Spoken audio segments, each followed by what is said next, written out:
Jalan provinsi statusnya jalan umum, Pak. Iya, betul. Ketika rusak dan kerusakan itu diakibatkan, katakan hari ini perusahaan, ini diizinkan pemerintah provinsi kah? Atau ini sengaja dibiarkan? Ya. Ketika itu rusak, bagaimana tanggung jawab perusahaan yang menggunakan tadi?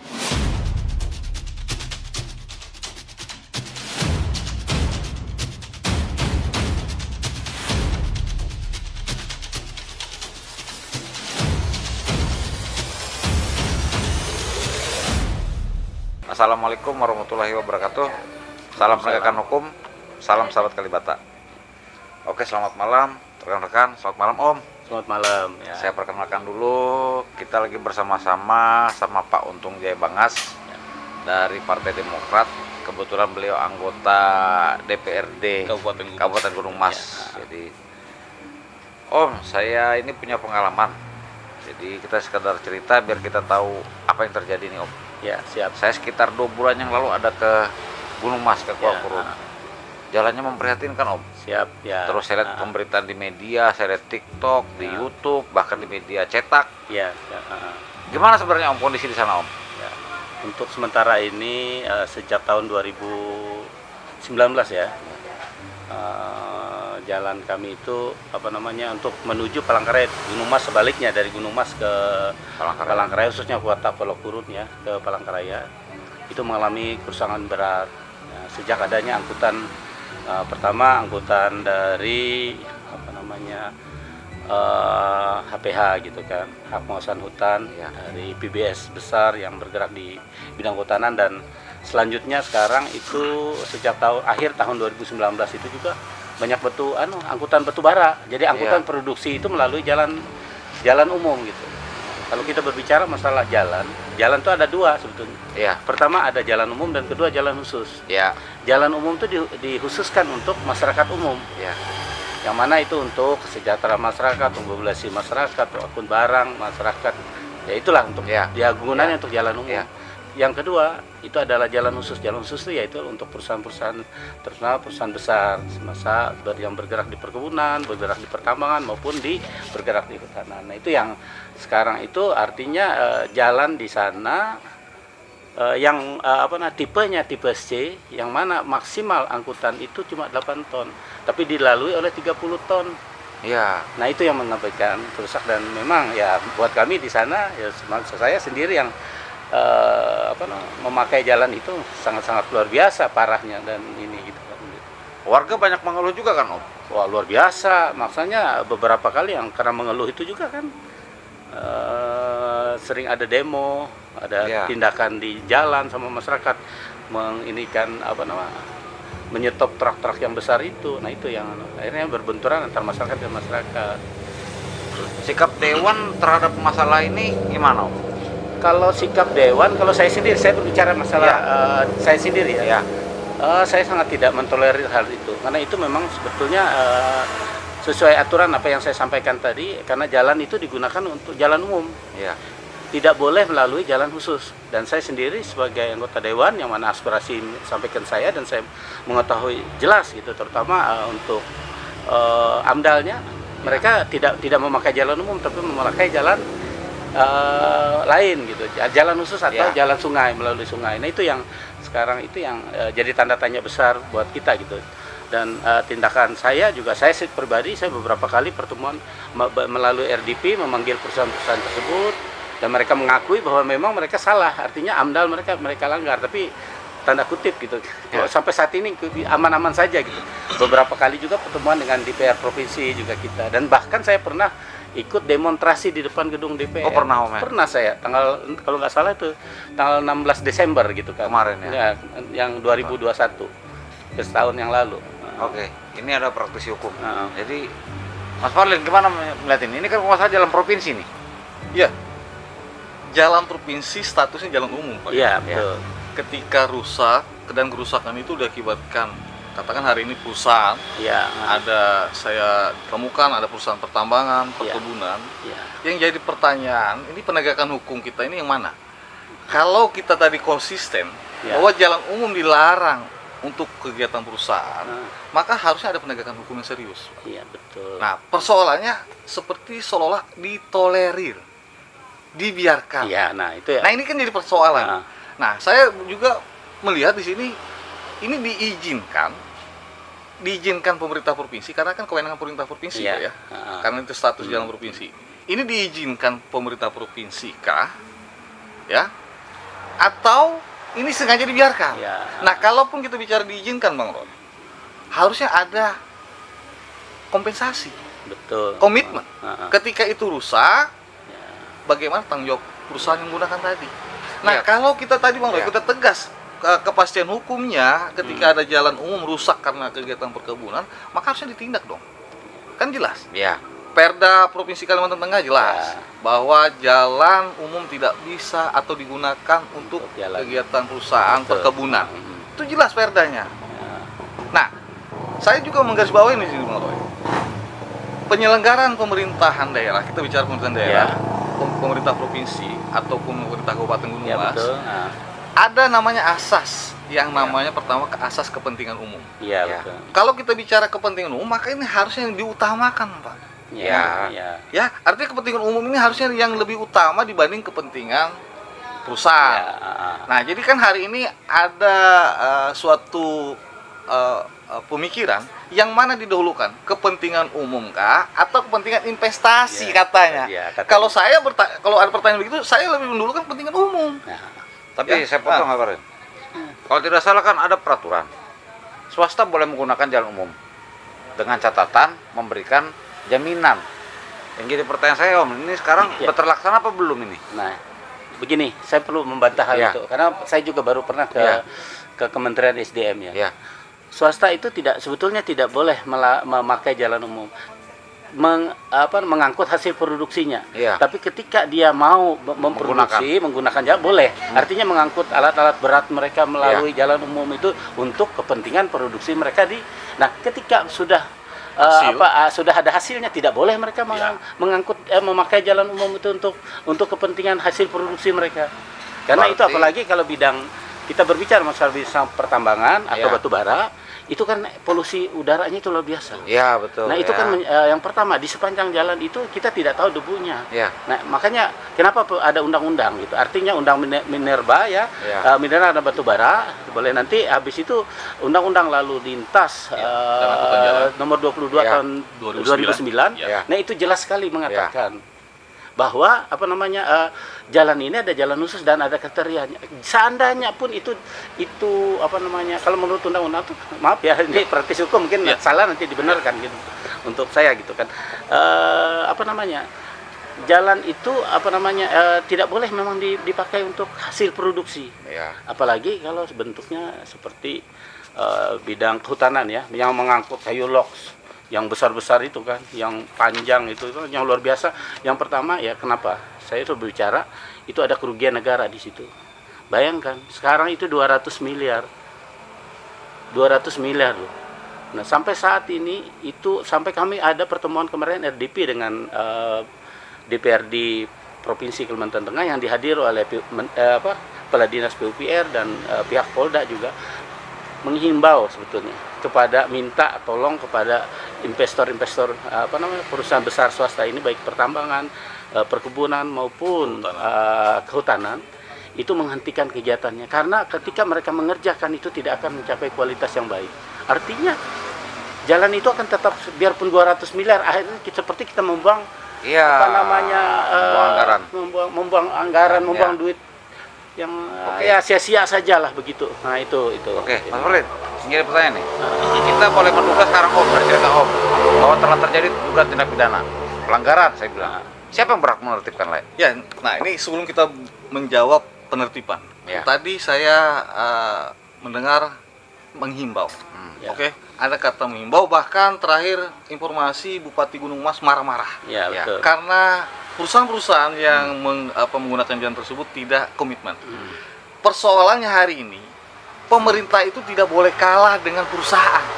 Jadi saya tidak sepakat bukan hanya dengan menghimbau atau hanya marah-marah. Perusahaan nakal melanggar hukum, tindak, betul. Jelas aturannya. Kita bicara kepastian hukumnya ada. Undang-undang jalan lalu lintas angkutan jalan ada. Kemudian undang-undang tadi bicara perkebunan, pertambangan ada. didukung Perda provinsi. Ya. Udah ada kepastian hukum. Jadi nggak perlu lagi harus entah itu Gubernur Kalimantan Tengah atau Bupati Gunung Mas hanya menghimbau. Perusahaan nakal merusak kepentingan umum, tindak. Ada sanksi pidana, jalankan. Betul. Nah, tinggal persoalannya Pak, ini keseriusan. Nah, karena jalan itu kan dibangun untuk kesejahteraan umum, kenyamanan berkendara, keamanan, keselamatan itu semua. Dan sekarang itu kan ya itu yang terjadi. Saya bingung sendiri gitu kan. Tapi saya agak susah. Jadi gini Bang Roy, saya melihat gejala di Gunung Mas ini, saya khawatirnya ini masih dugaan dalam pikiran saya. Persoalan jalan yang rusak berlarut-larut, kemudian memusingkan kepala daerah Bupati Gunung Mas serta merugikan masyarakat banyak. Ini seolah-olah pemerintah di sini, baik pemerintah provinsi maupun pemerintah kabupaten. Iya, betul. Seolah-olah takut dengan kegiatan investasi. Nah, yang jadi masalah begini. Patutkah investasi tadi merugikan kesejahteraan masyarakat umum? Saya bilang tidak patut. Nggak boleh seperti itu. Itu loh, Bang. Oke, saya ada pertanyaan menggelitik, Om, Mas Parlin sebagai praktisi hukum. Saya ingat beberapa waktu yang lalu saya lihat di YouTube dari Tribun Kalteng itu, saya lihat Bupati marah-marah memanggil pihak PBS. Jadi dalam hal ini kalian tidak tepati janji nih katanya, karena kalian sudah janji sama saya begini. Yang saya mau tanya begini, Mas Parlin, jalan ini jalan provinsi Om. Bolehkah Bupati mengatakan itu, artinya dalam tanda kutip dia meminta perusahaan untuk memperbaiki jalan tersebut? Ya, ini juga jadi kekeliruan dalam berpikir. Ketika itu status jalan provinsi, maka kewenangan pengelolaannya ada di provinsi. Sedikit mungkin saya sampaikan sedikit. Begini, kalau di aturan itu, karena sebetulnya kita yang memakai gitu. Pemakainya kita masyarakat Gunung Mas. Betul anggarannya. Kalau penganggarannya mungkin tetap di provinsi. Misalnya jalan nasional gitu kan. Jalan nasional yang banyak jalan nasional yang kalau garis itu yang warna kuning itu yang menganggarkan kewenangan dari nasional, tapi penggunanya adalah masyarakat yang ada di wilayah tersebut. Nah, jelas artinya Bupati juga punya hak untuk bisa, karena itu menyangkut dengan masyarakatnya. Salah satu tadi kenyamanan berkendara, keselamatan gitu kan, banyak hal di situ. Banyak hal yang ada terjadi gitu. Nah, yang memang satu juga pertanyaan kita juga di sini, sebetulnya saya beberapa kali juga berdiskusi dengan baik anggota DPR yang di DPR RI gitu kan. Sumbernya sebetulnya dari Gunung Mas gitu. Ada 7,5 km yang memang itu punya hak Gunung Mas. Oh, ada. Iya, 7,5 km. Makanya jadi pertanyaan saya juga sebagai anggota dewan gitu. Sampai saat ini izinnya Bupati itu ada nggak izin memberikan izin? Nah, itu tanda kutip. Betul, Pak. Nah, tanda kutip karena awal daripada khususnya batubara itu 7 km itu melalui jalan Kabupaten Gunung Mas. Keluarlah dia ke jalan nasional, habis dari jalan nasional terus jalan provinsi. Sebetulnya kalau memang ada kebijakan dari hal Bupati ini, tutup aja jalan yang kita punya kabupaten, itu hak wewenang kita kan artinya beres. Jadi gini Bang Roy. Ini saya juga tambahkan, ini pengalaman saya coba menyampaikan persoalan ini sebenarnya dulu pernah terjadi di Provinsi Kalimantan Selatan. Dulu daerah Kalimantan Selatan itu pada saat maraknya kegiatan pertambangan, jalan provinsi pun juga dilalui aktivitas perusahaan. Tapi ketika ada ketegasan dari pemerintah setempat yang mewajibkan perusahaan pertambangan membuat jalan khusus, maka persoalan jalan yang rusak tadi selesai. Tidak ada soal lagi. Tidak ada kemacetan yang begitu panjang, tidak ada kerusakan jalan, tidak ada konflik-konflik sosial di masyarakat. Nah, yang jadi persoalan begini, sampai kapan nih jalan umum tadi mau dipakai? Ini sampai kapan? Rusak diperbaiki. Tapi habis duit negara, Bang. Jadi begini, saya mau bertanya satu sisi lagi, Mas Parlin. Ini kan masyarakat dirugikan. Betul, betul sekali. Pertanyaan saya sekarang gini, masyarakat boleh tidak menggugat? Kalau bicara kerugian nyata sudah diderita masyarakat, masyarakat punya hak gugat. Hak gugatnya apa? Di situ hak kepentingan umum, karena itu sarana lalu lintas umum. Kerugiannya apa? Salah satunya pertama, jalan itu tidak bisa efektif, efisien. Yang kedua, potensi kecelakaan. Yang ketiga, tentu merugikan orang-orang yang berada di sekitar jalan itu. Yang awalnya itu harusnya bagus, pemandangannya jelek, karena banyak kendaraan yang menumpuk. Jadi hak gugat masyarakat bisa pertama menggugat di sini, mohon maaf, pemerintah kabupaten dari Gunung Mas, pemerintah provinsi yang dianggap lalai, dan juga perusahaan-perusahaan yang kategori nakal. Ya, jadi masyarakat boleh menggugat itu, hak gugatnya ada. Berarti bisa menggugat ya? Bisa, karena kerugiannya nyata. Tidak bisa kita bicarakan ini hanya hayalan, sudah nyata terjadi. Gugatannya modal apa itu, Mas? Ya bisa, kita bicara di sini ada namanya gugatan class action bisa, ataupun kalau bicara ada kekosongan kebijakan. Misalnya ada kebijakan yang seharusnya dilakukan pemerintah, tapi tidak dilakukan, itu bisa dalam bentuk gugatan citizen lawsuit (CLS). Nah, saya melihat di sini ada kebijakan yang tidak dijalankan secara tegas, kebijakan penegakan hukum. Entah itu dari Pemprov maupun dari pemerintah Kabupaten Gunung Mas. Nah, apa yang dibilang penegakan hukum? Tindak perusahaan-perusahaan yang nakal, yang tidak berizin, yang merusak jalan. Nah, ini yang harus ada sebenarnya. Nah, kalau ini tidak ada, masyarakat bisa menggunakan mekanisme gugatan citizen lawsuit itu. Ya, saya secara pribadi berharap ada masyarakat yang mau mendobrak ini, Om. Iya, betul. Nah, ini kami selalu mendorong itu. Malahan terus terang ya, saya beberapa bulan yang lalu sebetulnya pernah juga berkonsultasi dengan pakar hukum yang di Jakarta gitu kan. Saya terus terang, saya sudah beberapa kali sudah habislah tenaga saya ibarat sudah hampir pasrah gitu, tapi tetap semangat. Saya di DPR RI saya sudah temui setiap komisinya untuk menyelamatkan jalan. Kedua, saya sudah ke Mabes Polri. Ketiga, saya sudah ke KPK konsultasi masalah ini. Keempat, ke SDM, Kementerian Perhubungan, semua yang ada di Jakarta gitu. Nah, bahkan terakhir saya pernah minta bantuan ke Pak Kamarudin gitu kan. Nah, memang sudah keliling nih? Iya, terus terang Pak.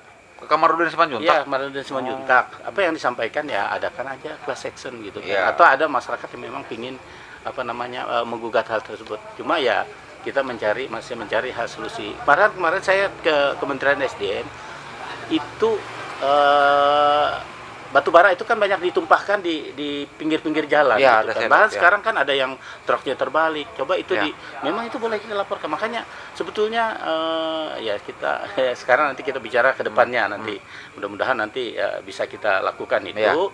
Karena itu sangat-sangat melanggar daripada aturan AMDAL yang ada. Karena itu pertama kerusakan lingkungan, karena makanya itu akan dicabut gitu izinnya kalau mereka ke SDM kemarin gitu. Tapi memang kita belum melaksanakan itu sebagai masyarakat gitu kan.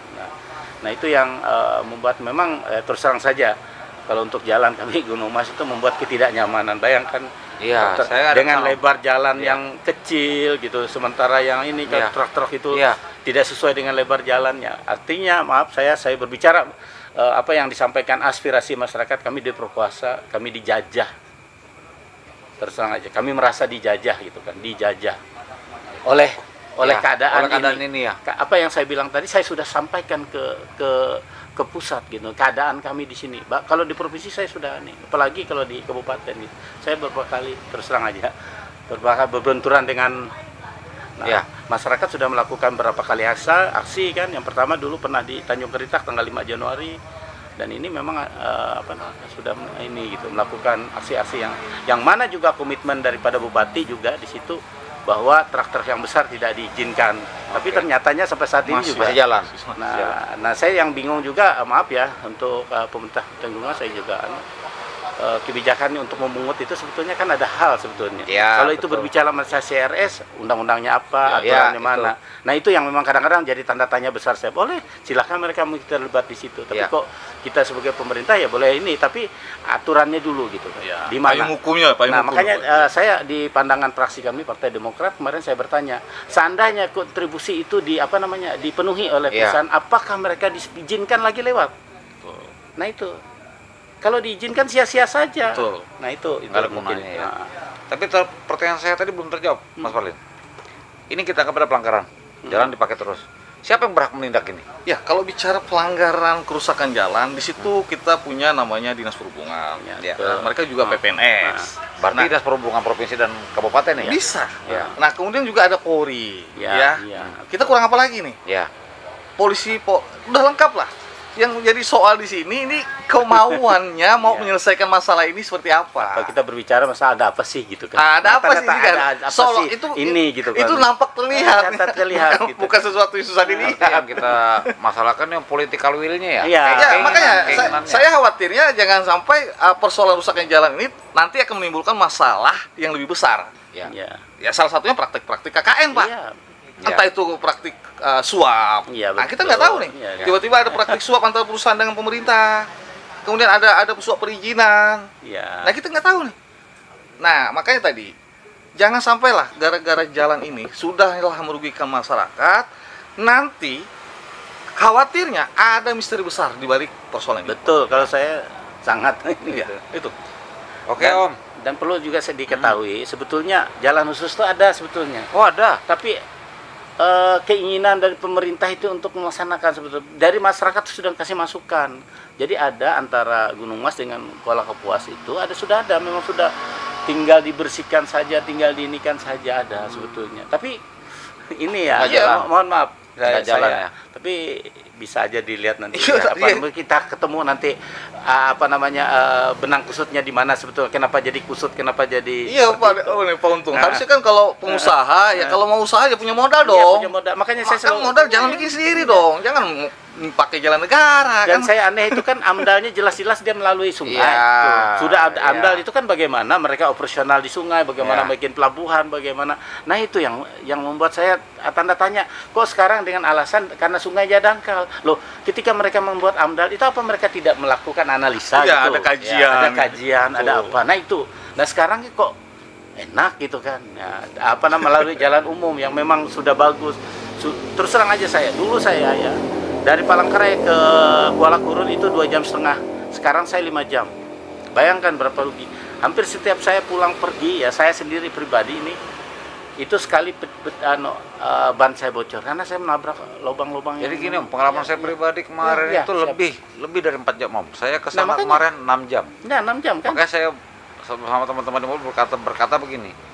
Mungkin mobil yang aturannya setahun itu tidak ada perbaikan dengan kondisi jalan begitu, maka para pelaku usaha kecil di sana, para masyarakat di sana akan mengeluarkan biaya yang lebih. Betul. Karena kondisi ini, artinya karena kegiatan usaha tadi, investor tadi akhirnya membebani masyarakat, Mas Walid. Dan gini, yang jadi permasalahan juga sekarang itu harga bahan pokok juga berpengaruh, terjadi inflasi gitu kan. Efek domino jalan rusak itu. Karena jalan rusak mereka tidak yang memang harusnya 3 jam atau 4 jam jadi 8 jam gitu kan. Mereka sekarang apalagi jangan jalan rusak, mereka memperhitungkan truknya bagaimana. Dan ada yang banyak yang tidak mau. Bahkan kemarin itu sampai ke minyaknya SPBU-nya nggak terisi gitu. Gara-gara jalan ini rusak karena terhalang di jalan dan mereka tidak. Nah, itu artinya memang terus terang saya dengan adanya seperti ini bukannya kehadiran investor itu membagian ke masyarakat, memberikan kesejahteraan ke masyarakat, tapi malahan menyengsarakan dan memperkuasa hak-hak masyarakat. Itu yang memang kejamnya di Kabupaten Gunung. Saya berbicara masyarakat kejam gitu kan, kejamnya gitu loh. Dan maaf saya berbicara di sini hati nurani dari pemerintah yang punya kuasa gitu. Itu tidak ada hati nurani untuk melihat seperti itu. Nah, itu yang kadang-kadang kenapa saya bilang tadi saya sudah berjuang sampai kemana-mana. Tapi saya tetap semangat, pasti Tuhan akan menyertai apa yang kita ini kan gitu. Artinya saya pernah juga sampai berbicara dengan mereka kan. Saya bilang cuma satu aja lagi, upaya kita sudah habis tinggal Tuhan aja melaknat orang-orang seperti itu. Karena memang keputusasaan. Saya sebagai wakil masyarakat saya merasakan keputusasaan gitu kan yang terjadi gitu kan. Oke Om. Ini sebagai penutup Om, apa harapan atau himbauan atau keinginan Om? Kalau saya berbicara sudah himbauan apa yang tadi sudah didengar gitu kan. Bagaimana kembalikan jalan umum itu tetap menjadi jalan umum gitu. Karena sudah tersedia jalan khusus, kembalikan ke AMDAL yang ada gitu kan, sesuai dengan karena itu sudah menjadi aturan gitu. Karena masyarakat ingin di sana ya kenyamanan berkendara, keselamatan, banyak hal yang terjadi di jalan-jalan itu kan. Nah, itu yang sangat merugikan masyarakat kita kan. Keinginan kita ya kembalikan seperti semula jalan itu jalan umum gitu kan. Nah, untuk yang PBS ya silahkan dia buat jalan khusus, cari solusi lain gitu. Nah, sesuai dengan AMDAL yang kita buat. Oke Mas Farid, bagaimana Mas Farid? Ya, harapan saya sangat sederhana, tindak tegas perusahaan nakal. Pemerintah nggak boleh kalah dengan investor, ya, karena yang lebih diutamakan adalah masyarakat, bukan investor. investor berinvestasi di Kalteng tentu juga punya modal. Ya, jangan sampai investor itu dia dapat untung malah meninggalkan kesengsaraan. Betul. Jadi saya minta mulai dari pemerintah provinsi sampai pemerintah kabupaten kompak kerjasama, tindak tegas perusahaan itu kalau dia tidak taat cabut izinnya, larang menggunakan jalan umum, bikin jalan khusus. Ya, jangan sampai persoalan jalan ini menjadi alasan untuk terjadinya praktek-praktek. Saya bilang tadi KKN. Ya. Ini sekarang pertanyaan. Kira-kira nih, apabila ada masyarakat dari Gunung Mas ada yang pengen menggugat, kita siap dampingi tidak? Kalau sebagai advokasi kita siap mendampingi itu. Persoalan kesejahteraan umum kita siap mendampingi. Oke Om, kalau ada masyarakat dari sana yang pengen kita advokasi, kita pengen ini, kita siap dari sama sekali kita siap untuk mendampinginya. Ya, terima kasih kalau begitu kan. Itu yang memang kami harapkan gitu kan, ada pendampingan. Makanya saya bilang tadi saya sampai berkonsultasi ke keliling gitu Om. Jakarta gitu kan. Udah capek Om ya? Ya sebetulnya ya itulah akhirnya pasrahnya saya apa yang saya berbicara tadi, tinggal Tuhan aja lagi yang mengadili hal tersebut gitu kan. Karena memang ini jelas-jelas sekali kalau di mata saya gitu sangat melanggar aturan dari undang-undang, peraturan pemerintah, perda maupun AMDAL yang mereka buat gitu. Artinya sudah tidak ini kelihatan sekali bahwa hukum itu tidak berlaku buat kami di khususnya tanda kutip ya. Apakah kami Gunung Mas itu dibiarkan untuk sengsara dengan hukum seperti itu. Nah itu Oke Om, terima kasih atas waktunya. Ya. Mudah-mudahan ini bermanfaat bagi masyarakat banyak, khususnya masyarakat Gunung Mas. Oke, sahabat Kalibata, sekian dulu video kita malam ini. Salam sahabat Kalibata. Assalamualaikum warahmatullahi wabarakatuh.